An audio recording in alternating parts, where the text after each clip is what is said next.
रब्बिल आलमीन अस्सलातु वस्सलामु अला अशरफिल अंबिया वल मुरसलीन व अला आलिहि तय्यिबीन व ताहिरीन व আসহাবি আজমাইন।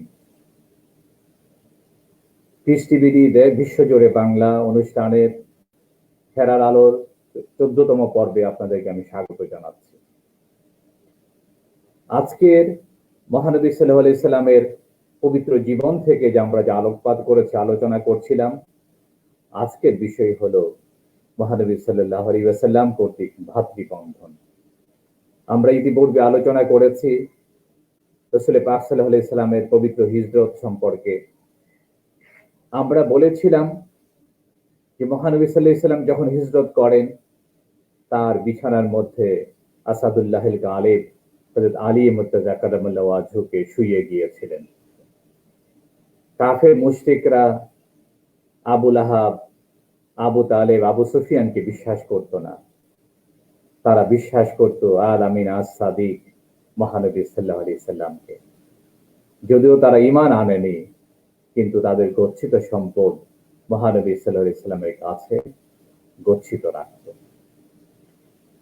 রাসূল পাক সাল্লাল্লাহু আলাইহি সাল্লাম হিজরতের সময় হযরত আলী মুর্তজা কারামাল্লাহু ওয়াজহুকে তাদের যে রক্ষিত সম্পদ ছিল হযরত আলীর কাছে হস্তান্তর করলেন এবং বললেন, হে আলী, তুমি এই গচ্ছিত সম্পদগুলো মালিকের কাছে পৌঁছে দিয়ে তুমি হিজরত করে ইয়াসরিবে চলে আসবে এবং তুমি আমার বিছানার মধ্যে চাদর মুড়ি দিয়ে শুয়ে থাকো। এই কথা বলে ইতিপূর্বে আলোচনা করেছি মহানবী সাল্লাল্লাহু আলাইহি সাল্লাম হিজরত করেন। পরবর্তী পর্যায়ে হযরত আলী মুর্তজা কারামাল্লাহু ওয়াজহু বর্ণনা করেন, তিনি মহানবী সাল্লাল্লাহু আলাইহি সাল্লামের বিছানার মধ্যে তার চাদর মুড়ি দিয়ে তিনি শুয়েছিলেন। তিনি বুঝতে পারছিলেন কাফের যুবকরা তলোয়ার হাতে ঘর ঘেরাও করে আছে। রাতের বেলায় তারা ঘরে প্রবেশ করেনি, এটা আরবের রীতির বিরুদ্ধ ছিল। যখন সকাল হলো, তারা যখন ঘরে প্রবেশ করলো, হযরত আলী বুঝতে পারছিলেন তলোয়ার হাতে তারা ঘরে প্রবেশ করেছে, কিন্তু তিনি বিন্দু মাত্র ভয় পাননি। তিনি বলেছেন যে আমার আল্লাহ তাআলা সাহস এত বাড়িয়ে দিয়েছিলেন, তাদেরকে আমার খুবই তুচ্ছ মনে হচ্ছিল। আল্লাহ পাক কোরআনে পাকে বলেছেন, অমিনান নাসি মাইয়াসরি নাফসাহু তিগায়া মারদাতিল্লাহ। মানব মণ্ডলীর মধ্যে এমন লোক রয়েছে যারা আল্লাহর সন্তুষ্টির জন্য নিজের জীবনকে বাজি রাখে। হযরত আলী তার জীবনকে বাজি রেখেছিলেন। রওয়ায়াতে এসেছে আল্লাহ সুবহানাহু ওয়া তাআলা হযরত জিবরিল আমিন এবং হযরত ইসরাফিল আলাইহিস সালামকে হযরত আলী কারামাল্লাহু ওয়াজহু নিরাপত্তার জন্য দায়িত্ব দিলেন এবং বলেছিলেন যে, হে জিবরাইল এবং ইসরাফিল, তোমরা যাও, আলী ইবনে আবু তালেব আমার রাসূলের জন্য এবং আমার সন্তুষ্টির জন্য নিজের জীবনকে বাজি রেখেছে, তোমরা তার নিরাপত্তার কাজে নিয়োজিত থাকো। তারা তার নিরাপত্তার জন্য তার মাথা এবং পায়ের কাছে দাঁড়িয়েছিল। পরবর্তী পর্যায়ে হযরত আলী বর্ণনা করেন, যখন তারা আমার চাদর উল্টিয়ে দিল, যখন দেখলো আমি রাসূল নই, তখন তারা ক্ষুব্ধ হয়ে প্রশ্ন করলো, তোমার রাসূল কোথায়? হযরত আলী বললেন, নির্ভীকভাবে বললেন যে, তোমরা কি আমার রাসূলের জিম্মাদারি রেখে গিয়েছিলে? তারা উচ্চবাচ্য করলো না। তারা ঘর থেকে বের হয়ে গেল এবং রাসূল পাককে তালাশ করছিল। হযরত আলী মুর্তজা কারামাল্লাহু ওয়াজহু রাসূল পাকের নির্দেশনা মোতাবেক সমগ্র গচ্ছিত সম্পদ মালিকদের কাছে ফেরত দিলেন। দেওয়ার পরে তিনি পায়ে হেঁটে ইয়াসরিব রওনা দিলেন। তিনি এত দ্রুত চলতেন, রাতের বেলায় তিনি ভ্রমণ করতেন, কখনো কখনো দিনের অল্প সময়। চলতে গিয়ে তার পায়ের যে নিচের অংশ ফেটে চৌচির হয়ে গিয়েছিল, রক্ত ঝরছিল, কিন্তু তিনি চলতে গিয়ে থেমে যাননি। রাসূল পাক সাল্লাল্লাহু আলাইহি সাল্লাম তখন কুবার মধ্যে অবস্থান করছিলেন, হযরত সাদ রাদিয়াল্লাহু তাআলা আনহুর ঘরের মধ্যে। হযরত আলী যখন সেখানে পৌঁছার পর দেখলেন হযরত সাদের ঘরের সামনে লোকে লোকারণ্য। মহানবী এখানে অবস্থান করছেন।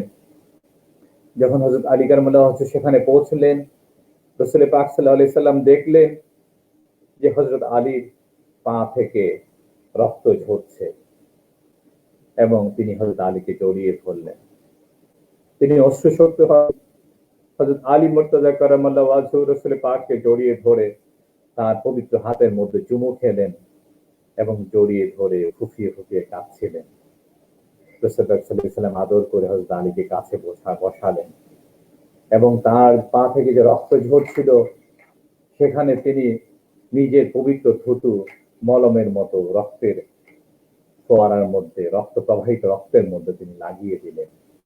এটা মলমের মতো কাজ করলো। হযরত আলীর এই ক্ষতস্থান ভালো হয়ে গেল এবং মহানবী সাল্লাল্লাহু আলাইহি ওয়াসাল্লামকে হযরত আলী মুর্তজা কারামাল্লাহু ওয়াজহু মক্কায় ঘটে যাওয়া ঘটনাগুলো সবিস্তারে বর্ণনা করলেন। আমরা ইতিপূর্বে জেনেছি হযরত সালমান ফারসি রাদিয়াল্লাহু তাআলা আনহু সম্পর্কে। তিনি ইসলামের জন্য, আল্লাহ সন্তুষ্টির জন্য কি কষ্ট সহ্য করেছিলেন। তিনি সুবিশাল ভূসম্পদের মালিক ছিলেন, কিন্তু শুধুমাত্র আল্লাহকে পাওয়ার জন্য তিনি পারস্য থেকে সফর করেছিলেন দামেস্কে, দামেস্ক থেকে মসুল, মসুল থেকে নসিবিন, নসিবিন থেকে আমরিয়া হয়ে সর্বশেষ তিনি ইয়াসরিব সফর করেছিলেন। কিন্তু তার সাথে লোকেরা বিশ্বাসঘাতকতা করল। যখন সর্বশেষ যাজক তাকে বলেছিল যে শেষ নবীর আগমনের সময় হয়ে গিয়েছে, তিনি ইয়াসরিবে হিজরত করবেন, কালো পাথর বেষ্টিত সেই শহর, খেজুর বাগান আচ্ছাদিত সেখানে থাকবে, তিনি দর্শন বুঝে যখন সেখানে রওনা দিতে চাইলেন, লোকজন বিশ্বাসঘাতকতা করলো, তাকে ইহুদির কাছে বিক্রি করে দিল। সর্বশেষ যাজক তাকে বলেছিল যে নিদর্শনগুলো সেই নবীর নিদর্শন হবে, তিনি সাদকা গ্রহণ করবেন না, তিনি নজরানা বা হাদিয়া গ্রহণ করবেন এবং সবশেষে তার পিঠের মধ্যে থাকবে মোহরে নবুয়ত। তিনি ইতিপূর্বে আমরা আলোকপাত করেছি তিনি সাদকা এবং নজরানা রাসূল পাকের কাছে কিভাবে উপস্থাপন করেছিলেন। সর্বশেষ যখন মহানবী সাল্লাল্লাহু আলাইহি ওয়াসাল্লাম এক সাহাবীর জানাজার মধ্যে ছিলেন, যখন তিনি জানাজায় অংশগ্রহণ করলেন, হযরত সালমান ফারসি রাদিয়াল্লাহু তাআলা আনহু সেখানে উপস্থিত হলেন। হযরত সালমান বলেন, রাসূল পাক আমার আকুতি, আমার আকাঙ্ক্ষা মনে হয় বুঝতে পেরেছিলেন। তার শরীরের মধ্যে যে চাদর ছিল তিনি সরিয়ে দিলেন। আমি দেখতে পেলাম মহানবী সাল্লাল্লাহু আলাইহি ওয়াসাল্লামের পবিত্র স্কন্ধের মধ্যে মোহরে নবুয়ত ঝলঝল করছিল। আমি আর সামলাতে পারলাম না, আমি কাঁদতে শুরু করলাম। রাসূল পাক সাল্লাল্লাহু আলাইহি ওয়াসাল্লামকে আমি আমার জীবনের ঘটনা খুলে বললাম এবং বললাম, আশহাদু আল্লা ইলাহা ইল্লাল্লাহু ওয়াহদাহু লা শারীকা লাহু ওয়া আশহাদু আন্না মুহাম্মাদান আবদুহু ওয়া রাসূলুহু। এবং আমার জীবনের কষ্টের কাহিনী যখন রাসূল পাক শুনলেন, তিনি কেমন দয়ালু নবী ছিলেন, তার পবিত্র চোখ বেয়ে পানি পড়ছিল। তিনি মাথা নিচু করে বসেছিলেন এবং বলছিলেন, হে সালমান, তুমি আবার বলো। আমি রাসূল পাককে এবং সাহাবীদেরকে আমার ঘটনা আবার খুলে বললাম। ইতিপূর্বে হযরত সালমান ফারসি রাদিয়াল্লাহু তাআলা আনহু ইসলাম গ্রহণ করলেন, কিন্তু তার জবান ছিল ফার্সি, তিনি আরবিতে কথা বলতে পারতেন না, যার ফলশ্রুতিতে সব কথা লোকজন বুঝতে পারছিল না। রাসূল পাক সাল্লাল্লাহু আলাইহি ওয়াসাল্লাম তার জন্য একজন ইহুদি দুভাষীকে নিয়োগ করলেন। এই ইহুদি দুভাষী ফার্সি জানতো। হযরত সালমান ফারসি রাদিয়াল্লাহু তাআলা আনহু যে কথাগুলো বলতেন সে বিকৃত আকার উপস্থাপন করত। রাসূল পাক বললেন ইহুদিকে উদ্দেশ্য করে, সালমান শুধুমাত্র আল্লাহকে পাওয়ার জন্য এত কষ্ট করে এত পথ পাড়ি দিয়েছে, সে কেন আল্লাহ এবং তার রাসূলের বিরুদ্ধে আচরণ করবে? তিনি ইহুদিকে বললেন, তুমি মিথ্যা কথা বলছো। সালমান কি কথা বলেছে আমি বলবো? রাসূল সাল্লাল্লাহু আলাইহি ওয়াসাল্লাম সালমান ফার্সিতে যে কথা বলেছিলেন পুরোপুরি হুবহু তিনি আরবিতে অনুবাদ করে দিলেন। সেই ইহুদি দুভাষী যে ছিল সে আশ্চর্য হয়ে রাসূল পাকের দিকে তাকিয়ে রইল এবং সে জানতো যে রাসূল পাক সাল্লাল্লাহু আলাইহি ওয়াসাল্লাম কোনোদিন পারস্যে যান নাই, তিনি ফার্সি জানতেন না। রাসূল পাক হুবহু হযরত সালমান ফারসির কথা আরবিতে বলে দিলেন। তখন ইহুদি বলে উঠল, আশহাদু আল্লা ইলাহা ইল্লাল্লাহু ওয়া আশহাদু আন্না মুহাম্মাদান আবদুহু ওয়া রাসূলুহু। এতদিন আমার সন্দেহ ছিল আপনি আল্লাহর রাসূল কিনা, কিন্তু আমি নিঃসন্দেহে বুঝতে পারছি আপনি আল্লাহর রাসূল। না হলে যেই কথা সালমান ফারসি বলেছে এটা আপনার জানার কথা নয়। রাসূল পাক সাল্লাল্লাহু আলাইহি সাল্লাম হযরত জিবরাইল আমিন আলাইহিস সালামের পরামর্শক্রমে হযরত সালমান ফার্সিকে হা করতে বললেন। নবী পাক সাল্লাল্লাহু আলাইহি সাল্লাম পবিত্র থুতু মুবারক হযরত সালমান ফার্সির মুখের মধ্যে দিলেন এবং মুখ বন্ধ করতে বললেন। যখন তিনি মুখ খুললেন, তিনি আরবিতে কথা বলতে শুরু করলেন।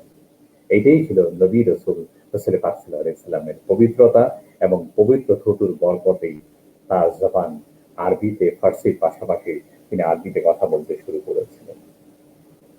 এবং হযরত সালমান ফার্সি রাদিয়াল্লাহু তাআলা আনহুকে রাসূল পাক বললেন যে, যাও তোমার যে ইহুদি মালিক আছে তার কাছে তুমি তোমার মুক্তির ব্যাপারে চুক্তিবদ্ধ হও।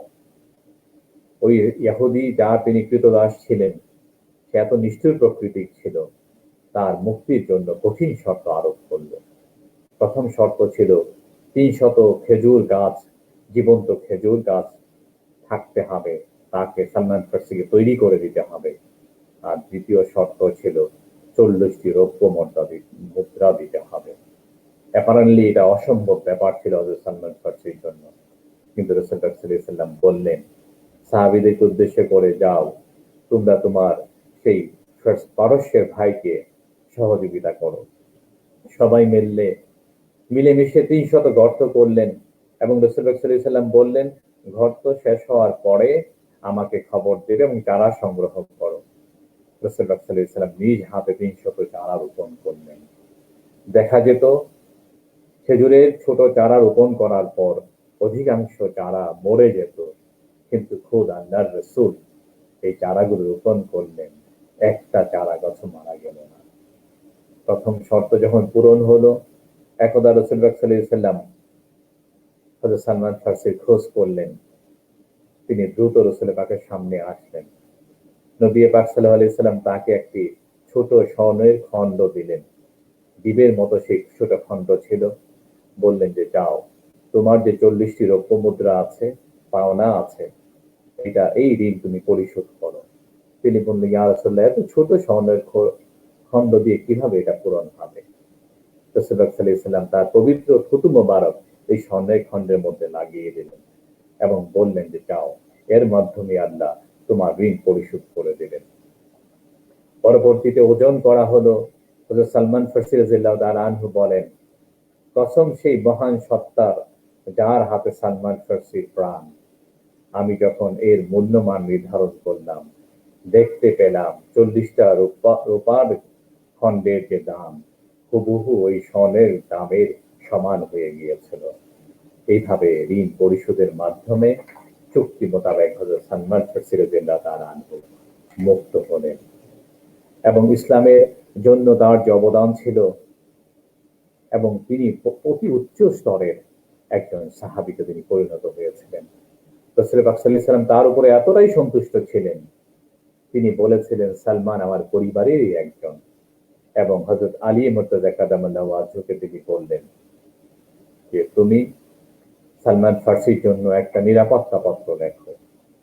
নিরাপত্তা পত্র রাসূল পাক দস্তখত সিল মোহর দিয়েছিলেন এবং নিরাপত্তার মধ্যে উল্লেখ ছিল যে সালমান এবং তার পরিবারের জন্য এই নিরাপত্তা পত্র প্রদান করা হলো, তারা যদি সমভূমি বা পর্বতে যেখানে অবস্থান করুক, আল্লাহ এবং তার রাসূলের নিরাপত্তায় তারা থাকবে। এই পত্র যেই পড়ুক না কেন, সে যেন সালমান এবং তার পরিবারকে সম্মান করে, তাদের পাশে দাঁড়ায় এবং কোনো ক্ষতি করতে তারা পারবে না। কেউ যদি এর বিপরীত কাজ করে, সে আমার শত্রু হিসাবে চিহ্নিত হবে, যার ভাগ্যে জুটবে দোজখের আগুন। মহানবী সাল্লাল্লাহু আলাইহি সাল্লাম যেদিন হিজরত করে ইয়াসরিবে পৌঁছলেন, তখন মুসলমানদের সংখ্যা ৫০০-র বেশি ছিল না। প্রতিদিন মুসলমানদের সংখ্যা বেড়েই চলছিল। হিজরতকারীদের মহানবী সাল্লাল্লাহু আলাইহি সাল্লাম বললেন যে, তোমরা জীবিকার অন্বেষণ করো, জীবিকার তালাশ করো। দেখা গিয়েছিল অনেক মুহাজির যারা মক্কা থেকে হিজরত করেছিলেন, তারা নির্যাতনের শিকার হয়ে খালি হাতে মদিনায় হিজরত করেছিলেন। ব্যতিক্রম ছিলেন হযরত উসমান গনি রাদিয়াল্লাহু তাআলা আনহু। তিনি তার সহায় সম্পদ নিয়ে হিজরত করতে পেরেছিলেন।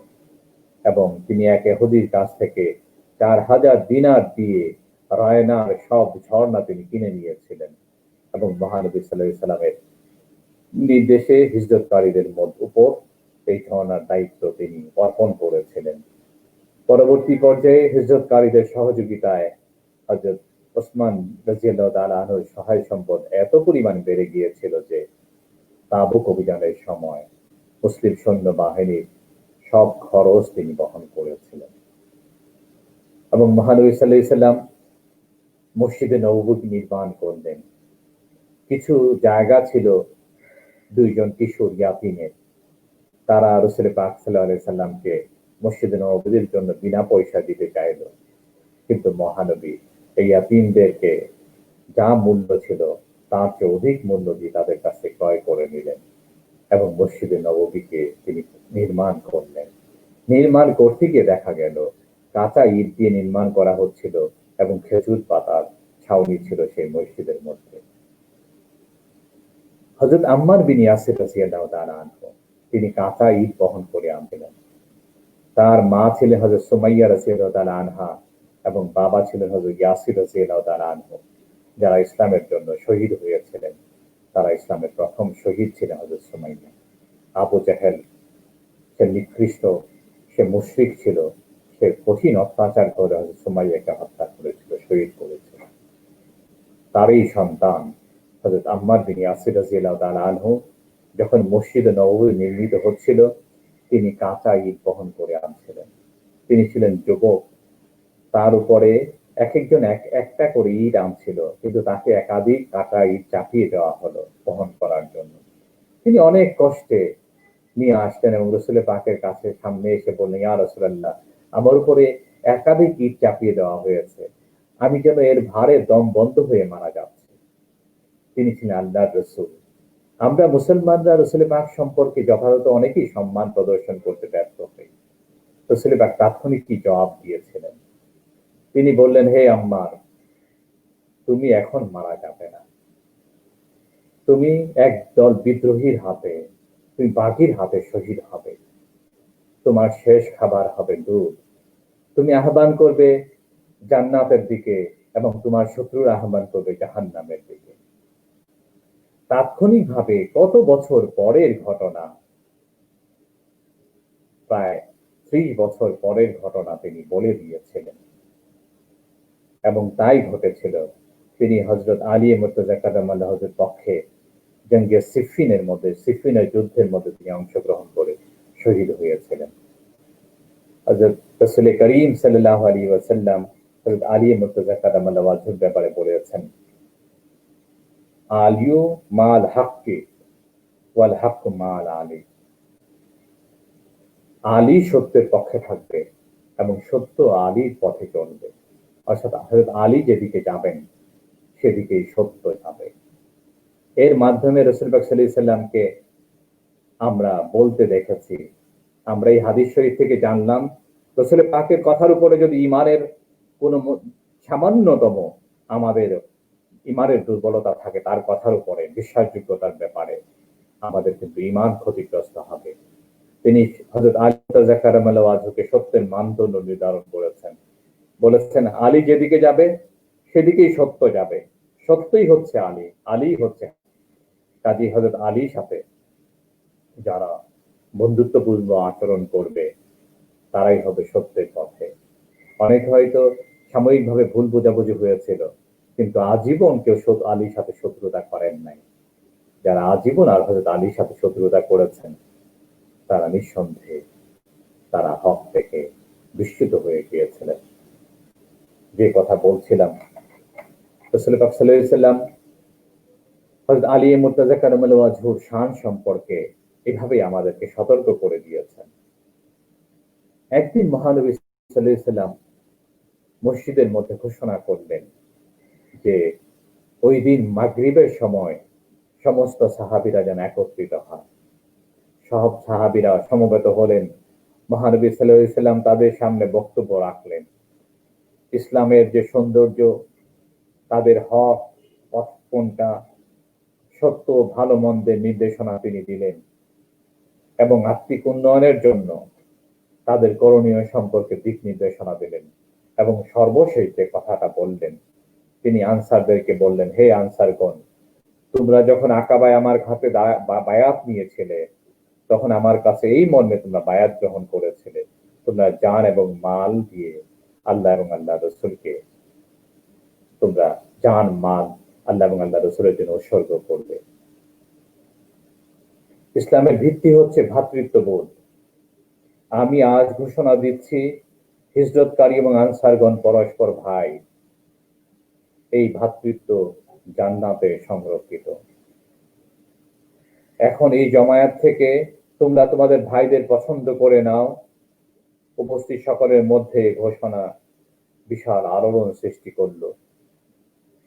প্রভু ভৃত্য, ধনী গরিব, সাদা কালো, ছোট বড় সকলের মধ্যে ভেদাভেদ বিদূরিত হয়ে গেল। এর নামই হচ্ছে ইসলাম। এখানে জাতপাতের কোনো স্থান নেই, ধনী গরিবের কোনো স্থান নেই, সাদা কালোর কোনো স্থান নেই, বড় ছোটের কোনো স্থান নেই। যারা ইসলামে সাবিল হয়েছে সবাই পরস্পর ভাই ভাই। মহানবী সাল্লাল্লাহু আলাইহি সাল্লামের চাচা হযরত হামজা রাদিয়াল্লাহু তাআলা আনহু তার মুক্ত কৃতদাস হযরত যায়েদ বিন হারেসা রাদিয়াল্লাহু তাআলা আনহুকে সাথে ভ্রাতৃত্বের বন্ধনে আবদ্ধ হলেন। সমগ্র সাহাবায়ে কেরাম পরস্পর ভাইয়ের বন্ধনে আবদ্ধ হলেন। এই একটা মহামিলনে পরিণত হলো।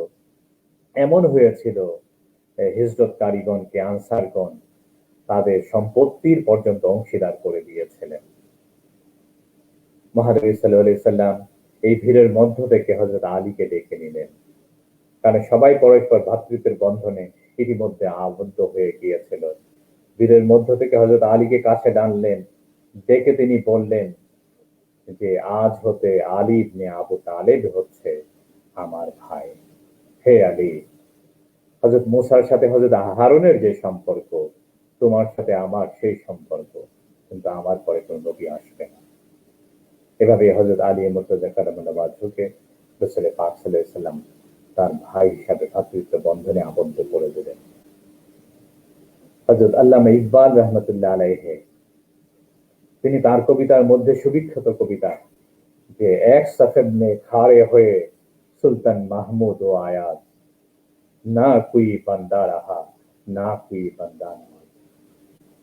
একই বিছানার মধ্যে দাঁড়িয়ে সুলতান মাহমুদ ও তার খাদেম আয়াজ একই কাতারে দাঁড়িয়ে নামাজ পড়েছেন। এখানে কে প্রভু আর কে ভৃত্য? ইসলামের মধ্যে, নামাজের মধ্যে, জিহাদের ময়দানের মধ্যে কখনো পার্থক্য করার বিধান ইসলাম রাখেনি। আমরা জানি উপমহাদেশের মধ্যে আউলিয়া কেরাম ইসলাম প্রচারের জন্য এসেছিলেন। হযরত ইসমাঈলউদ্দিন চিশতি রাহমাতুল্লাহ আলাইহি আসলেন। এই উপমহাদেশে এসে তিনি সবাইকে বুকে টেনে নিলেন, এতিমদের পাশে দাঁড়ালেন, কৃষক, শ্রমিক, সাধারণ মানুষের পাশে দাঁড়ালেন। সাদা কালো কোনো ভেদাভেদ ছিল না। জাতপাত থেকে উৎখাত করলেন, সবাইকে বললেন, ইনসাফ শিক্ষা দিলেন। সবাই বলল, যারা সাধারণ মানুষ ছিল এরা কোত্থেকে নেমে আসলো? এরা তো জান্নাতের ফেরেশতা, বা ওদের ভাষায় দেবদূত। দেখা গিয়েছিল তাদের এই আচরণে মুগ্ধ হয়ে একদিনে 26টা গ্রামের লোক, সমস্ত লোক ইসলাম কবুল করেছিল। তার হাতে 99 লক্ষ লোক মুসলমান হয়েছিল।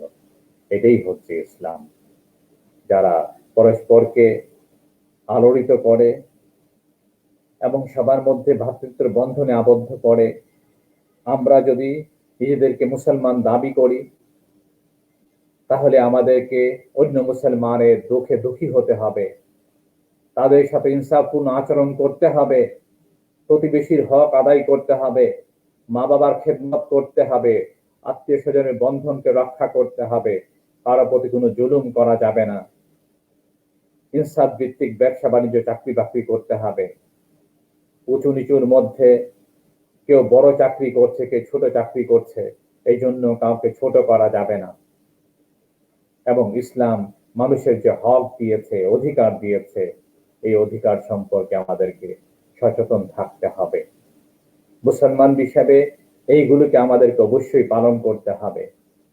এখন যদি আমরা এর বিপরীত কাজ করি, আমাদের মনে রাখতে হবে কাল হাসরের ময়দানের মধ্যে আল্লাহ তাআলার সামনে আমাদেরকে এর জন্য জবাব দিতে হবে। মহানবী সাল্লাল্লাহু আলাইহি ওয়াসাল্লামের আহ্বানে হিজরতকারীরা তাদের সম্পদের অংশ হিজরতকারীদেরকে আনসারগণ প্রদান করেছিলেন। হযরত আব্দুর রহমান বিন আউফ রাদিয়াল্লাহু তাআলা আনহু, যিনি খালি হাতে হিজরত করেছিলেন, তার সাথে ভ্রাতৃত্বের বন্ধনে আবদ্ধ ছিলেন খাজরাজ গোত্রের হযরত সাঈদ রাদিয়াল্লাহু তাআলা আনহু।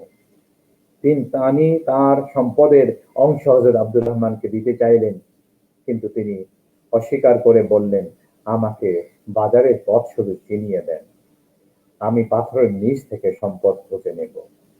তিনি সামান্য তেল এবং পনিরের ব্যবসা দিয়ে শুরু করলেন এবং পরবর্তী পর্যায়ে তিনি সততার সাথে ব্যবসা করে এই পর্যায়ে উন্নীত হয়েছিলেন। তার সুবিশাল ব্যবসা কাফেলা দামেস্ক থেকে মদিনায় আসা যাওয়া করত এবং এই বাণিজ্য কাফেলা বহন করার জন্য কয়েক শত উটের প্রয়োজন হয়েছিল। এবং হিজরতকারীগণ শহরের মধ্যে একটা বাজার তৈরি করলেন এবং এই বাজারের মধ্যে পণ্যদ্রব্য কেনাবেচা হতো এবং তারা চাইলেন না ইহুদিদের উপর নির্ভরশীল হওয়ার জন্য। বনু কাইনুকা গোত্রের এক ইহুদি পণ্ডিত ছিল, তার কাজেই ছিল মানুষের মধ্যে বিভেদ সৃষ্টি করা, যুদ্ধ বিবাদ লাগিয়ে রাখা। যখন আউস এবং খাজরাজ গোত্রের লোকজন মুসলমান হয়ে গেল, তখন সে চরমভাবে হতাশ হয়ে গেল, কিন্তু তার দুষ্কৃতিকারী মন ছিল। ইহুদিরা তো এমনই। হযরত সাফিয়া রাদিয়াল্লাহু তাআলা আনহা তিনি বর্ণনা করেন, রাসূল পাক সাল্লাল্লাহু আলাইহি ওয়াসাল্লাম যখন হিজরত করে গেলেন, তখন তার বাবা এবং চাচা ইহুদি ব্যক্তি, নেতৃস্থানীয় ব্যক্তি ছিল। তারা বাপ চাচা তাকে খুবই আদর করত, পছন্দ করত। যখনই তিনি সামনে যেতেন তারা তাকে সমাদর করত। কিন্তু একদা মহানবী সাল্লাল্লাহু আলাইহি ওয়াসাল্লামের কাছে তারা গেল, তিনি অপেক্ষায় ছিলেন, ফিরতে সন্ধ্যা রাত হয়ে গেল। রাত হয়ে আসার পরে তিনি যখন সামনে গেলেন, দেখলেন যে মেয়েকে এত আদর স্নেহ করে তার দিকে ফিরেও তাকাচ্ছে না। তারা ছিল খুবই উৎকণ্ঠিত। তারা দুই ভাই আলোচনা করছিল, তিনি সেই প্রতীক্ষিত নবী। আরেক ভাই বললেন, খোদার কসম তিনি সেই রাসূল। তখন অন্য ভাই বললেন, তাহলে আমরা কি তার উপর ঈমান আনবো? অন্য ভাই বলল, না, আমরা ঈমান আনবো না, তার শত্রুতা করব। এরাই ছিল ইহুদি এমন, যে তারা জেনে শুনে সত্যকে গোপন করেছে। কিছু সংখ্যক লোক অবশ্যই ইহুদিদের মধ্যে ঈমান এনেছিল। হযরত সাফিয়া রাদিয়াল্লাহু তাআলা আনহা, তার বাপ চাচা মুসলমানদের সাথে যুদ্ধে নিহত হয়েছিল, তিনি ইসলাম কবুল করেছিলেন এবং পরবর্তী পর্যায়ে রাসূল পাকের বিবিগণের অন্তর্ভুক্ত হয়েছিলেন। যে কথা বলছিলাম, বনি কায়নুকার গোত্রে সে বিদ্বেষী ইহুদি এক যুবককে নিয়োগ করলো এই জন্য যে আউস এবং খাজরাজ গোত্রের মধ্যে বুয়াস নামক জায়গায় যুদ্ধ হয়েছিল 4 বার। রক্তের প্রতিযোগিতা হয়েছিল। সে কবিতা রচনা করলো। এই কবিতার বিষয়বস্তু ছিল যে শত্রুদের তীব্রভাবে গালি দেওয়া, সাহসের কাজে প্রশংসা করা, নিহতদের জন্য বিলাপ করা এবং প্রতিশোধের হুমকি প্রদান করা। এইভাবে যখন আউস এবং খাজরাজ গোত্রের মধ্যে সে কবিতা পাঠ করলো, তাদের মধ্যে উত্তেজনা সৃষ্টি হলো। তারা তর্কে জড়িয়ে পড়ল এবং সব শেষে তাদের মধ্য থেকে আওয়াজ আসলো যে অস্ত্রের মাধ্যমে এর সমাধান হবে। তারা লাভা নামক জায়গার মধ্যে পরস্পরের মুখোমুখি হলো। মহানবী সাল্লাল্লাহু আলাইহি ওয়াসাল্লাম যখন শুনে তিনি কয়েকজন হিজরতকারীকে সাথে নিয়ে সেখানে দুই পক্ষের মাঝে গিয়ে দাঁড়িয়ে গেলেন এবং তিনি বললেন তাদের সামনে, আমি যেহেতু তোমাদের সামনে রয়েছি, তোমরা কি জাহিলিয়াতে ফিরে যাবে? ইসলামের মাধ্যমে আল্লাহ তোমাদেরকে সম্মানিত করেছেন এবং পৌত্তলিক প্রথা ভেঙে দিয়েছেন। তোমাদের অবিশ্বাস থেকে তোমাদেরকে মুক্ত করে তোমাদের অন্তরকে ঐক্য বন্ধনে আবদ্ধ করেছেন। তৎক্ষণাৎ তারা বুঝতে পারলেন যে তারা তাদেরকে ধ্বংসের দিকে ঠেলে দেওয়া হয়েছে। তারা কাঁদতে শুরু করলেন এবং পরস্পরকে জড়িয়ে ধরলেন। এটাই হচ্ছে ইহুদিদের কাজ। মুসলমান দুই পক্ষকে তারা মুখোমুখি রক্তের খেলা এবং রক্তের মুখোমুখি তারা করেছে। এই কাজ আগেও করেছিল, বর্তমান সময়েও তাদের কাজই হলো মুসলমানদের মধ্যে পরস্পর বিদ্বেষ সৃষ্টি করে দেওয়া। অথচ আল্লাহ তারা বলেছেন যে তোমরা পরস্পর ভাই ভাই, এই বন্ধনে তোমরা আবদ্ধ থাকো। মুসলমানদের সংখ্যা যখন বেড়েই চলছিল, নামাজের সময় অনেক লোক সমবেত হতো, রাসূল পাক সাল্লাল্লাহু আলাইহি সাল্লাম প্রয়োজন অনুভব করলেন যে নামাজের আহ্বানের জন্য একটা নিয়ম প্রচলন করার জন্য। কেউ কেউ প্রস্তাব করলেন ইহুদিদের মতো ঘন্টা বাজানো হোক, শিঙা ফোঁকা হোক, অথবা খ্রিস্টানদের মতো নাকুশ নামক ঘন্টা বাজিয়ে নামাজের আহ্বান করা হোক। রাসূল পাক সাল্লাল্লাহু আলাইহি সাল্লাম কোনো সিদ্ধান্ত তাদেরকে দিলেন না। এক সাহাবী ছিলেন হযরত আব্দুল্লাহ ইবনে যায়েদ রাদিয়াল্লাহু তাআলা আনহু। তিনি একদা স্বপ্ন দেখলেন, দুপ্রস্থ সবুজ কাপড় পরিধান করে এক ব্যক্তি তার সামনে দিয়ে হেঁটে যাচ্ছিল। তার হাতের মধ্যে নাকুশ বা ঘণ্টাধ্বনি ছিল। ওই সাহাবী স্বপ্নের মধ্যে বললেন, এই ঘণ্টাধ্বনিকে আপনি আমার কাছে বিক্রি করবেন? তখন ওই লোক জিজ্ঞেস করলেন যে আপনি কি জন্য এটা নিতে চান? বলল যে আমরা নামাজের জন্য ঘন্টা বাজাবো। উত্তরে ওই ব্যক্তি স্বপ্নে বললেন, আমি তার চেয়ে উত্তম জিনিস আপনাকে শিখিয়ে দিচ্ছি। যখন নামাজের সময় হবে আপনারা আহ্বান করবেন, বলবেন আল্লাহু আকবার, আল্লাহু আকবার, আশহাদু আল্লা ইলাহা ইল্লাল্লাহ, আশহাদু আন্না মুহাম্মাদুর রাসূলুল্লাহ, হাইয়া আলাস সালাহ, হাইয়া আলাস সালাহ, হাইয়া আলাল ফালাহ, হাইয়া আলাল ফালাহ, আল্লাহু আকবার, আল্লাহু আকবার, লা ইলাহা ইল্লাল্লাহ। যখন স্বপ্নের মধ্যে তিনি এই ঘটনা জানলেন, অবহিত হলেন, তিনি রাসূল পাক সাল্লাল্লাহু আলাইহি সাল্লামের কাছে সবিস্তারে এই ঘটনা খুলে বললেন। মহানবী সাল্লাল্লাহু আলাইহি সাল্লাম খুশি হলেন, বললেন, হে আব্দুল্লাহ ইবনে যায়েদ, তুমি সত্য স্বপ্ন দেখেছ। তুমি এই জিনিস বেলালকে শিখিয়ে দাও। হযরত বেলাল রাদিয়াল্লাহু তাআলা আনহুর কণ্ঠ ছিল সুমধুর। দেখেন, একজন হাবশী গোলাম হাবশী কৃতদাস থেকে মুক্ত হয়ে গেলেন ইসলামের প্রথম মুয়াজ্জিন। এরই নাম হলো ইসলাম। হযরত বেলালকে শিখিয়ে দেওয়া হলো আযানের স্বপ্নের বাণীগুলো। তিনি মসজিদে নববীর পাশে নাজ্জার গোত্রের এক ব্যক্তির বাড়ি ছিল, সুউঁচু বাড়ি ছিল। এই বাড়ির ছাদে দাঁড়িয়ে হযরত বেলাল আযান দিলেন, আল্লাহু আকবার, আল্লাহু আকবার, আশহাদু আল্লা ইলাহা ইল্লাল্লাহ, আশহাদু আন্না মুহাম্মাদুর রাসূলুল্লাহ, হাইয়া আলাস সালাহ, হাইয়া আলাল ফালাহ, আল্লাহু আকবার, আল্লাহু আকবার, লা ইলাহা ইল্লাল্লাহ। হযরত বেলালের কণ্ঠে সেই সুমধুর সে আযান ধ্বনি মদিনার আকাশে বাতাসে ছড়িয়ে পড়ল। মুসলমানগণ মসজিদে নববীতে সমবেত হলেন নামাজের জন্য। এইভাবেই একটা স্বর্গীয় পরিবেশ বিরাজ করছিল। মুসলমানরা পরস্পর যখন ভ্রাতৃত্ব বন্ধনে আবদ্ধ হন, আল্লাহর রহমত এবং সন্তুষ্টি তার ওদের উপর অর্পিত হয়, বর্ষিত হতে থাকে অনবরত। আজকের যে আলোচনা আমাদের শিক্ষণীয় হচ্ছে, রাসূল পাক সাল্লাল্লাহু আলাইহি সাল্লাম আল্লাহর পক্ষ থেকে সমগ্র মুসলমানদেরকে বলেছেন যে তোমরা পরস্পর ভাই ভাই। একজন ইমানদার ব্যক্তি পৃথিবীর যেই প্রান্তে থাকুক না কেন, সে যদি আঘাতপ্রাপ্ত হয়, তোমার মধ্যে যদি এই প্রতিক্রিয়া না হয়, তাহলে বুঝতে হবে তোমার মধ্যে ঈমান নেই। কাজে ইমানদার মুসলমানরা পৃথিবীর যেই প্রান্তে যেই মুসলমানে আঘাতপ্রাপ্ত হোক, তাদের জন্য তাদের ব্যথা অনুভব করতে হবে। আল্লাহ পাক বলেছেন, ফাতাসিমু বিহাবলিল্লাহি জামিআন ওয়া লা তাফাররাকু। তোমরা আল্লাহর রজ্জুকে শক্ত করে আঁকড়ে ধরো এবং পরস্পর বিচ্ছিন্ন হও না। আল্লাহ জাল্লে শানুহু আমাদেরকে সেই ভ্রাতৃত্ববোধের বন্ধনে আবদ্ধ করুন। কারো শত্রু, কারো ষড়যন্ত্রে যেন আমরা পরস্পরের বিচ্ছিন্ন হয়ে না যাই। পরওয়ারদিগারের কাছে সেই প্রার্থনা করে আমি আমার বক্তব্য এখানে শেষ করছি। আসসালামু আলাইকুম ওয়া রাহমাতুল্লাহি ওয়া বারাকাতুহু।